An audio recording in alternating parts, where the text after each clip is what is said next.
I went to a place in Bolivia called the Valley of Souls, alone, and honestly, I get why they name it that. Valle de las Animas, or Valley of Souls, is a geological formation about 30 minutes from the center of La Paz, in Bolivia. Giant rock spires up to 70 meters high, carved by millions of years of erosion. Zero crowds, zero tourist infrastructure, and a name that locals gave because the formations look like petrified souls in frozen time. This is a place that actually stopped me and that felt completely surreal. In this video, I'm going to show you exactly how I got here completely solo, what the hike is actually like, what nobody tells you before you go, and why is the most underrated half day in all of Bolivia. And yes, I was completely alone out here. Only a couple of people passed me by in the 5 hours I was in there. I'm Val, a Colombian traveling the world, and let's explore the Valley of Souls.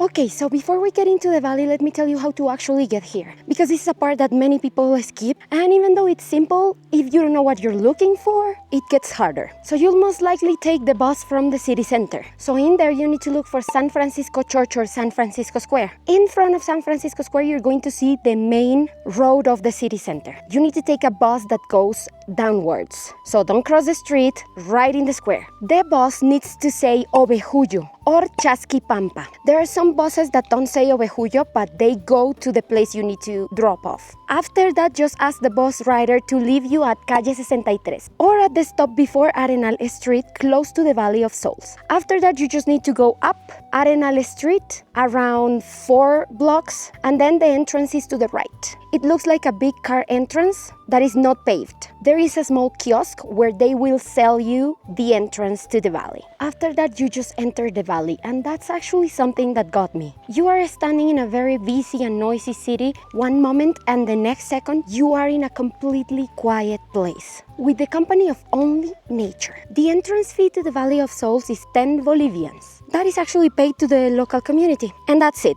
No gift shop, no guided tour, no map, nothing. Which basically means that across the valley you're on your own. That for this place is exactly the right thing. This place is actually a place for hiking. But let me be completely honest about something. The hike, technically, it's not difficult. It's going upwards a little bit, but nothing the average person cannot handle. But the only challenging part and the only issue you may find is that La Paz sits at 3,600 meters above sea level, which means that the valley sits around the same height, meaning that the lack of oxygen can actually become an issue. So altitude is actually the real game changer in here. I'm from Bogota, which sits at 2,600 meters above sea level. That gave me a real advantage. My body was already used to reduced oxygen. Even so, I could feel the altitude. 2 steps felt like 4. You slow down without meaning to. You breathe differently. And then you're questioning out here if you're really in that much of a bad shape. So if you're coming from sea level, give yourself at least 2 full days in La Paz before attempting this hike. Your lungs will thank you.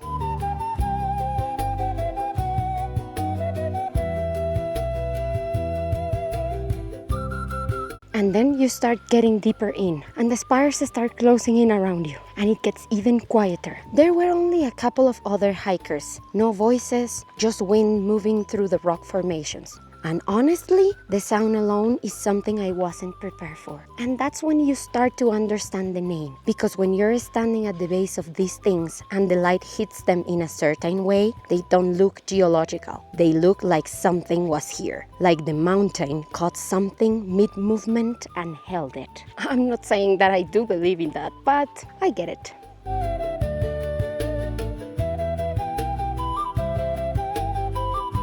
Okay, I do have a feeling that this is one of those places that photos or even videos don't make it justice. The formations are made of sedimentary rock and clay, the result of a glacier that existed here millions of years ago. When it melted, the water eroded everything around the harder rock, leaving these spires standing. Some of them are 50, 60, even 70 meters tall, grouped together in clusters of hundreds. And they are not smooth, they are jagged. They have layers, they have textures. Some of them genuinely look like pipe organs. Some look like figures in ropes. And some look like nothing you have a word for. What is very wild about this place is that it changes depending from the light. I came around 2 p.m. and the light in the afternoon is very different from the way the place looks like in the morning. And also during sunset and golden hour, it gets a different and a particular color. I would recommend you come here either in the afternoon or for sunset, because it's like the valley is putting on a show for you with the shadows and the way the spires look.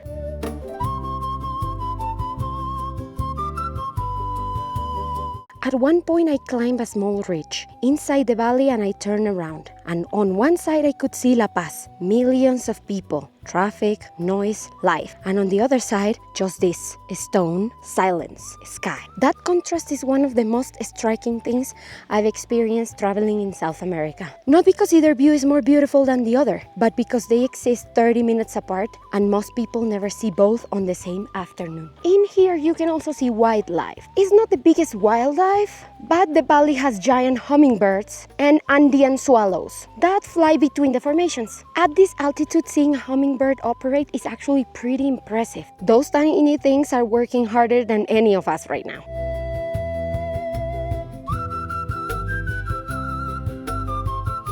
So now I want to give you an honest practical breakdown and some tips that I wish someone told me before I came here. First, download offline maps before you leave La Paz. There is almost no signal in the valley, and even the little signal that there is, it is not good. The trails are findable, but having a map on your phone when you're alone out there is just smarter.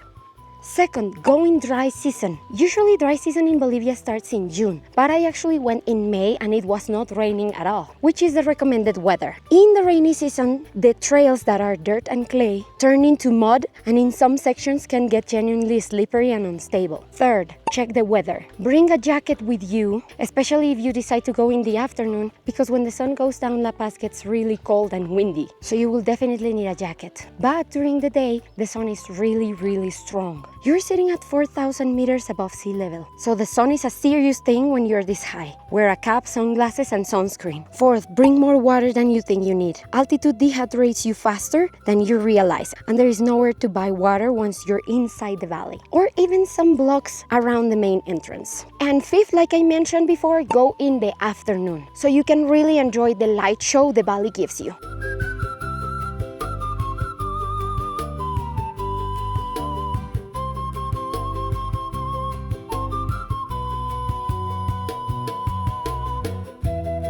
I've been thinking about why this place isn't more talked about, and honestly I think it's because it doesn't fit neatly into what people expect Bolivia to be. Bolivia is usually known for the unisalar, the witch market, the dead road, and those are the things that actually show up in every travel guide or travel agency or offers. Well, Valle de las Animas is just like 30 minutes away from the city center and it's a surreal place. No tour required, no expensive entrance fee, and it's not complicated to reach there, because something that has happened to me when I'm traveling the world is that sometimes some nature places are impossible to reach by public transport. The only way to reach them is by car. So I came to this place completely alone and I felt completely fine. Not because I'm reckless, well, maybe just a bit, but it's just the vibe of the place. The place is not properly signed in itself, but you can see the hiking trails anywhere. You just need to take one that you choose, a long one, a short one, and just go ahead and do it. It is safe. The only safety measure Bolivians actually told me about is that if anyone offers you to share a ride, just decline. That's something they told me. Apart from that, it's a pretty safe place. So if you're heading to Bolivia, I would suggest you actually visit this place. Let me know in the comments, would you be interested in hiking Valley of Souls? If this video helped you, or if you like it, don't forget to subscribe so YouTube keeps helping us grow, and give me a thumbs up. Thank you so much for watching this video, and I will see you all on the next trip.